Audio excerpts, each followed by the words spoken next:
to really ensure a constant communication between the exhibit and building components. The team met weekly, at least, usually more, to really bring together this complex puzzle of thoughts. Everyone would be able to bring, new ideas to the table and really cross-collaborate the different workflows. And that takes a high level of communication. One collaboration in particular that we've been excited about is actually bridging the exhibit experience with the museum's collections and research component. That was really a successful collaboration that took many of the months, actually, of the design process.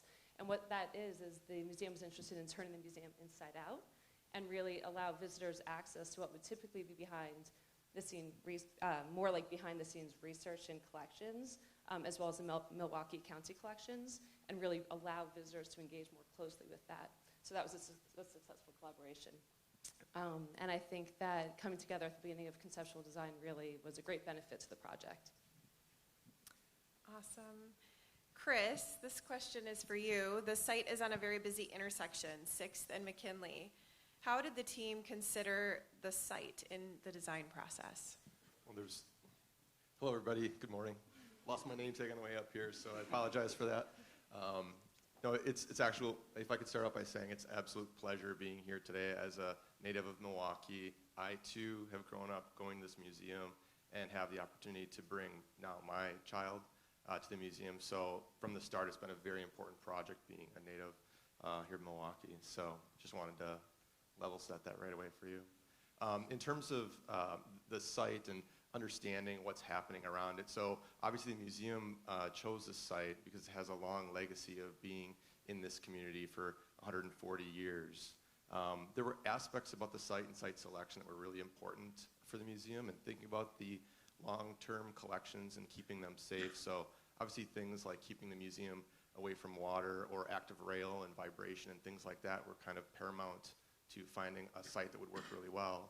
But then drilling down and looking specifically at the intersection, so the Haymarket neighborhood, I think many of us can remember, the freeway spur that used to be here about 20 years ago, and things have evolved in the last few years in a very rapid pace, and it's very exciting to see how this intersection is going to be enlivened and imbued with this new museum as the team has started to describe. So it's very exciting to see the activity that's going to happen on this intersection. Knowing how the building is going to be sited specifically to bring it down to McKinley, knowing that sort of faces the entertainment district, that's enlivened by the Bucks district, and then going north, we have this beautiful neighborhood on Hillside, and how the landscape starts to lend a hand and kind of connect these areas from north to south. So the siting of all that is really important as well. Great. A significant effort has gone into the landscaping and terrace aspects of the building. And as we continue to hear in many focus groups pretty regularly, we all know Wisconsin is known for its winters. So Azura, can you talk a little bit about why landscaping is important to this building design and how it will change seasonally? Yeah, definitely. I mean, this is a natural history museum, so we really think that the landscape is not only an integral part of the design, but also can really embody what you're learning inside the museum and can be sort of an extension of all that discovery and wonder. And also, the idea of connecting the past to the present and the future, what better way to do that than through an evolving landscape that really connects our natural history to our present and also how it evolves and changes going forward. So we really focus on two components. There's a public garden plaza on the northwest corner of the museum, and then an interpretive terrace on the roof. And both of these spaces will feature native plantings. And so there'll really be a chance for visitors and community members to come and experience this landscape evolve over time and really sort of learn about the natural world firsthand. So the museum plaza on the ground floor is both a space of gathering and learning. It's going to feature a sort of larger community gathering space next to the museum, and then also smaller sort of what we're calling garden classrooms. It features a bioretention basin, a woodland area, some prairie species. So we're really trying to pack in as many of Wisconsin's kind of local landscapes as we can to provide this really varied garden experience. So it's going to be immersive. It's going to be a place of wonder, of learning, and a place, for hopefully many repeated visits. And we really think it's important also that this is a totally public space. It's going to welcome the neighborhoods surrounding the museum, and then, of course, also all of the visitors who come from further away. And then the interpretive terrace on the roof is another space of learning and also special events. It's going to be a place where kids can go and look up at the stars and learn about migration patterns and butterflies, so really hands-on.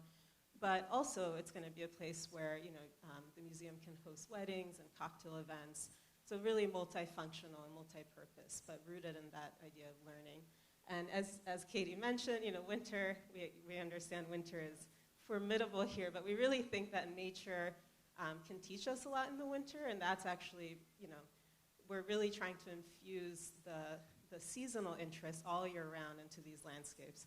So they're going to be just as fascinating and alive during the winter months as they are during the rest of the year. So we're really looking for that multi-use and flexibility of year-round. Awesome. So we're running a little bit behind schedule, so we're going to give this is going to be our last question. Jarrett, if you could touch briefly on the Lightwell and talk about the importance of that aspect of the design. Sure. So you mentioned one of the things that we heard often in our community conversations was that this place, this destination, needed to feel welcoming. It needed to feel kind. It wanted to extend its arms out to everybody.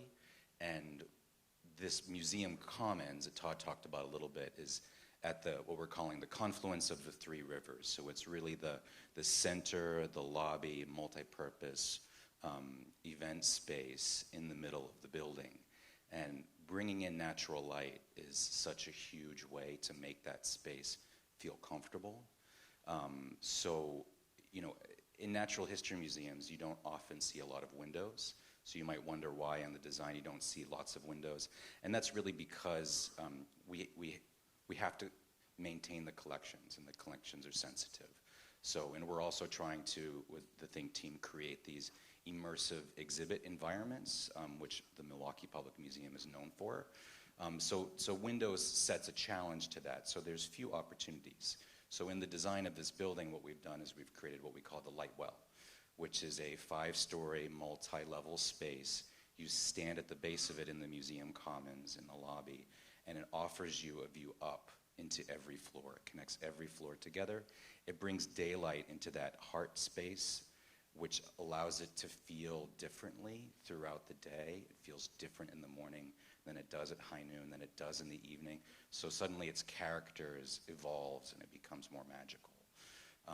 And on its surfaces, much like Todd talked about the inspiration of water throughout the design, the surface of the Lightwell is also takes its inspiration from the water-worn surfaces that we saw on our tour and how light falls across it. And as it extends up through the building, you'll see moments of windows that actually give you peeks into exhibits beyond and collections beyond that really inspire you to be curious and to continue on and to find something new.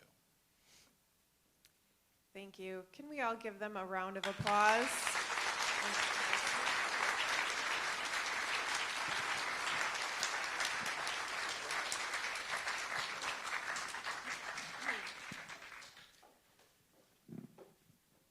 Well, I hope after hearing from the design team that you are even more excited about this new museum project. I do want to thank our amazing design team and Katie for that really enlightening discussion. And now we hope that you will join us for a reception in Stegleiter Gallery, which is on the second floor. If you don't know where it is, we do have staff who will show you how to get there. What you're going to see there are large-scale renderings of the building, along with a really cool 3D model of the neighborhood with the building placed within it. And, of course, we're going to be able to toast the future of our new museum together. So thank you again for joining us today. I hope you are excited